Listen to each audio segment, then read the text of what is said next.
Class 10 NCERT history का chapter number 2 पढ़ेंगे, जिसका नाम है भारत में राष्ट्रवाद।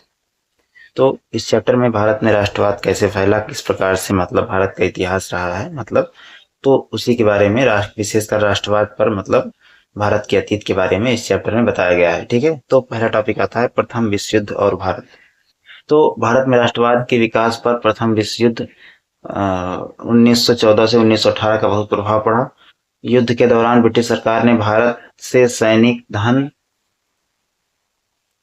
खाद्यान्न और अन्य संसाधन जो है अन्य संसाधन के लिए युद्ध के कारण भारत की आर्थिक स्थिति खराब हो गई। मतलब जब युद्ध था तो सैनिक धन और जो खाने पीने का सामान है और ये और संसाधन जो है युद्ध के लिए भारत से ले गए।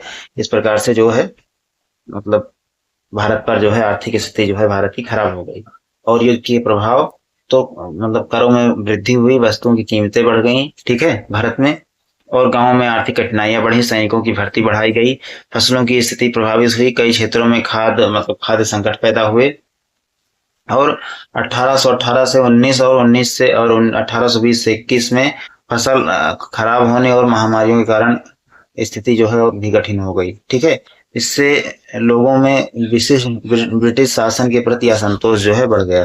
फिर आते हैं गांधी जी का भारत आगमन। तो महात्मा गांधी जनवरी 1915 में दक्षिण अफ्रीका से भारत लौटे। दक्षिण अफ्रीका में उन्होंने नस्लीय भेदभाव के खिलाफ विरुद्ध संघर्ष किया था। ठीक है, और वहां उन्होंने सत्याग्रह पद्धति विकसित की थी। सत्याग्रह का अर्थ होता है सत्य का आधार, मतलब सत्याग्रह का अर्थ सत्याग्रह का आधार था सत्य, अहिंसा, आत्मबल। ठीक है, अन्याय का शांतिपूर्ण विरोध, यही होता है सत्याग्रह। गांधी जी का विश्वास था कि सत्य और अहिंसा के माध्यम से अन्याय का विरोध किया जा सकता है। फिर आते हैं गांधी जी की शुरुआती सत्याग्रह। तो भारत लौटने के बाद गांधी जी ने स्थानीय समस्याओं को लेकर कई आंदोलनों का नेतृत्व किया था, जैसे कि चंपारण सत्याग्रह 1917।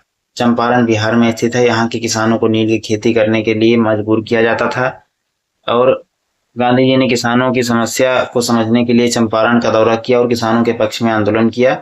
इसका परिणाम क्या हुआ कि किसानों की समस्याओं पर सरकार को ध्यान देना पड़ा था। ठीक है, और भारत में गांधी जी का एक महत्वपूर्ण प्रारंभिक सत्याग्रह था। ठीक है, चंपारण का, और ये जो इनका मतलब सत्याग्रह था ये मतलब सफल हुआ था। ठीक है, फिर आते हैं खेड़ा सत्याग्रह 1918। गुजरात की खेड़ा में फसल खराब हो गई थी, किसानों की आर्थिक स्थिति खराब थी, लेकिन सरकार उनसे भूमि राजस्व वसूलना चाहती थी। गांधी जी ने किसानों की कर संबंधी मांग का समर्थन किया।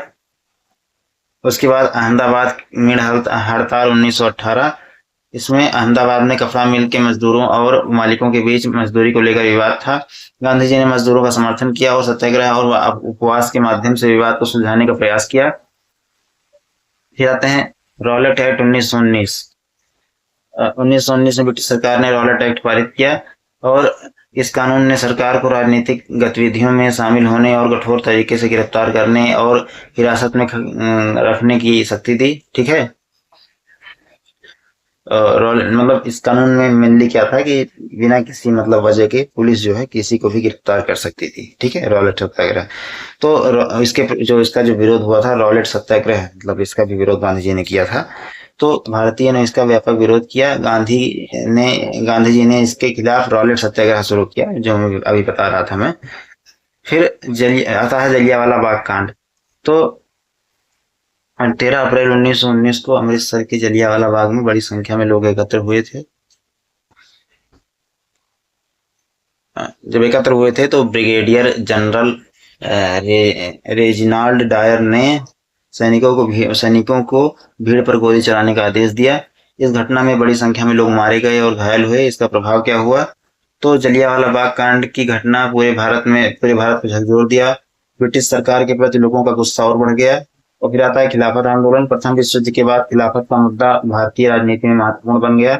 तुर्की के सुल्तान को इस्लामी दुनिया में खलीफा माना जाता था। ठीक है, भारतीय मुसलमान का एक वर्ग चाहता था कि ब्रिटिश सरकार खलीफा की स्थिति को कमजोर न करे। ठीक है, इनके प्रमुख नेता मोहम्मद अली, शौकत अली, अबुल कलाम आजाद, हकीम अजमल खान आदि।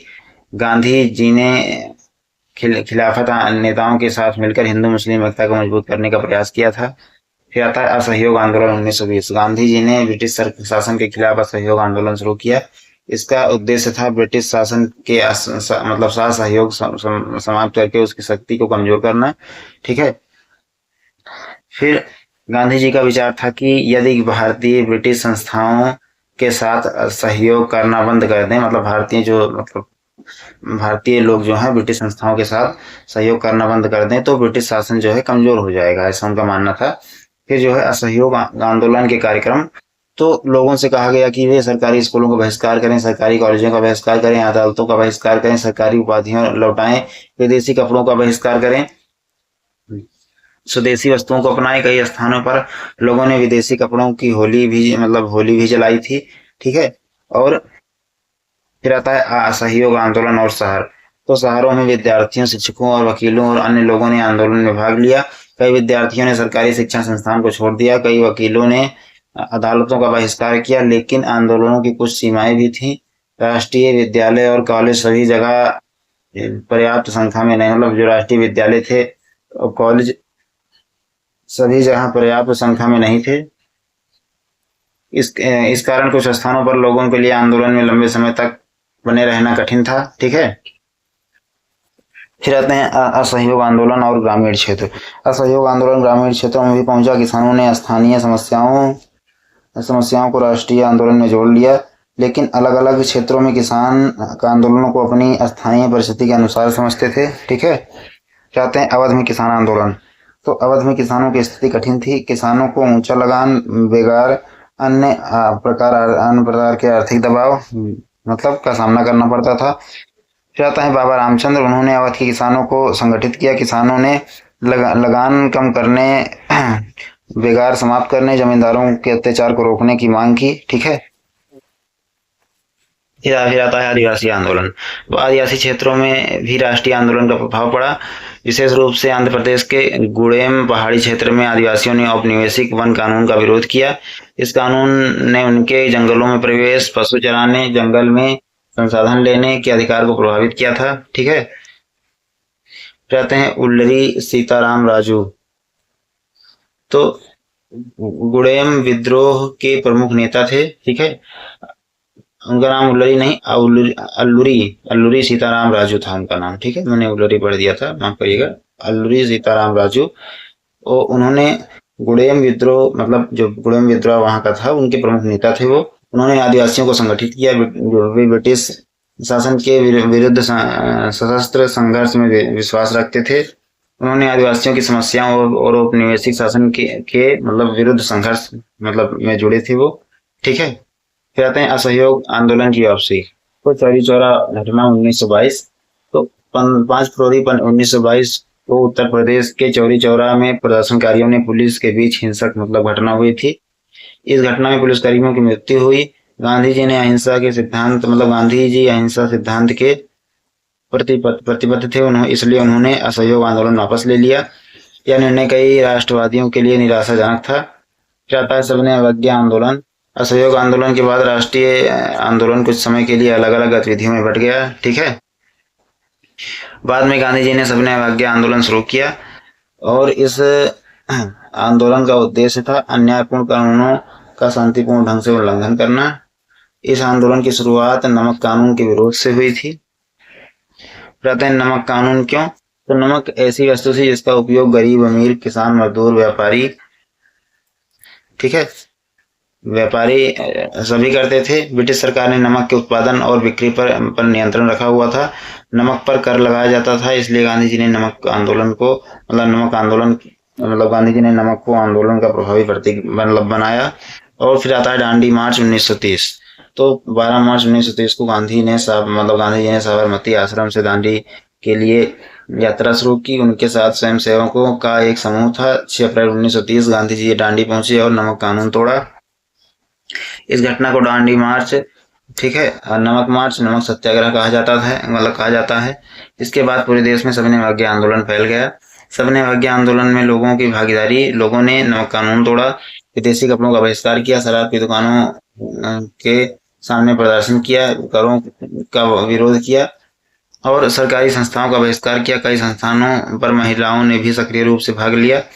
फिर आते हैं महिलाओं की भूमिका। सविनय अवज्ञा आंदोलन में महिलाओं की भागीदारी महत्वपूर्ण थी। कई महिलाओं ने जुलूस में भाग लिया, नमक बनाया, विदेशी कपड़ों का बहिष्कार किया, शराब की दुकानों के सामने प्रदर्शन किया, जेल यात्राएं की। प्रमुख महिला नेता तो कौन कौन सी थी? सरोजिनी नायडू ने भी मतलब भारतीय आंदोलन में महत्वपूर्ण भूमिका निभाई। हालांकि उस समय समाज में महिलाओं की सार्वजनिक भूमिका को लेकर अनेक सामाजिक बाधाएं मौजूद थी। ठीक है, फिर आते हैं गांधी इरविन समझौता 1931। तो 1931 में गांधी और वायसराय लॉर्ड इरविन के बीच समझौता हुआ। इसके बाद गांधी जी ने सविनय अवज्ञा आंदोलन को कुछ समय के लिए स्थगित किया। गांधी जी ने गोलमेज सम्मेलन में भाग लेने के लिए मतलब गांधी जी गोलमेज सम्मेलन में भाग लेने के लिए लंदन गए, लेकिन सम्मेलन से कोई महत्वपूर्ण राजनीतिक समाधान नहीं निकला। इसके बाद आंदोलन फिर शुरू हुआ। फिर आते हैं सविनय अवज्ञा आंदोलन की सीमाएं। तो सभी सामाजिक और राजनीतिक समूह ने आंदोलन को मतलब समान तरीके से नहीं देखा। विशेषकर दलित, मुसलमान, कुछ व्यापारी, कुछ औद्योगिक मजदूर की भागीदारी और अपेक्षाएं अलग अलग थी। इसलिए राष्ट्रीय आंदोलन में एकता के साथ कई मतभेद भी मौजूद थे। फिर आते हैं दलित और राष्ट्रवादी आंदोलन। दलितों के अधिकारों के प्रश्न को लेकर डॉक्टर भीमराव अंबेडकर महत्वपूर्ण नेता थे। वे दलितों के लिए सामाजिक समानता, राजनीतिक प्रतिनिधित्व, शिक्षा अधिकार, ठीक है, की मांग कर रहे थे। उनका मानना था कि केवल राजनीतिक स्वतंत्रता पर्याप्त नहीं है, सामाजिक भेदभाव को समाप्त करना भी आवश्यक है। फिर आते हैं गांधी जी और डॉक्टर अंबेडकर। दलितों की राजनीतिक प्रतिनिधित्व को लेकर गांधी जी और अंबेडकर के बीच मतभेद थे। 1932 में ब्रिटिश सरकार ने कम्युनल अवार्ड के माध्यम से दलितों के लिए अलग निर्वाचन मंडल का प्रस्ताव रखा। गांधी जी ने इसका विरोध किया। इसके बाद गांधी जी और अंबेडकर के बीच समझौता हुआ, जिसे पूना पैक्ट 1932 कहा जाता है। इस समझौते में दलितों के लिए विधानसभाओं में आरक्षित सीटों की व्यवस्था की गई, लेकिन अलग निर्वाचन मंडल की व्यवस्था नहीं रखी गई थी। मुसलमानों की भागीदारी और मतभेद। राष्ट्रीय आंदोलन के शुरुआती दौर में हिंदू मुस्लिम एकता महत्वपूर्ण थी। खिलाफत और असहयोग आंदोलन के दौरान दोनों समुदायों के कई लोग साथ आए, लेकिन बाद में राजनीतिक मतभेद बढ़ने लगे। कुछ मुस्लिम राजनीतिक नेताओं को लगा कि कांग्रेस मुख्य रूप से हिंदू हितों का प्रतिनिधित्व कर रही है।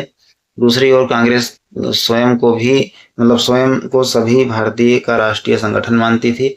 इन राजनीतिक मतभेदों ने स्वतंत्रता के अंतिम वर्षों में महत्वपूर्ण भूमिका निभाई। ठीक है, जैसे कि राष्ट्रवाद की भावना कैसे फैली।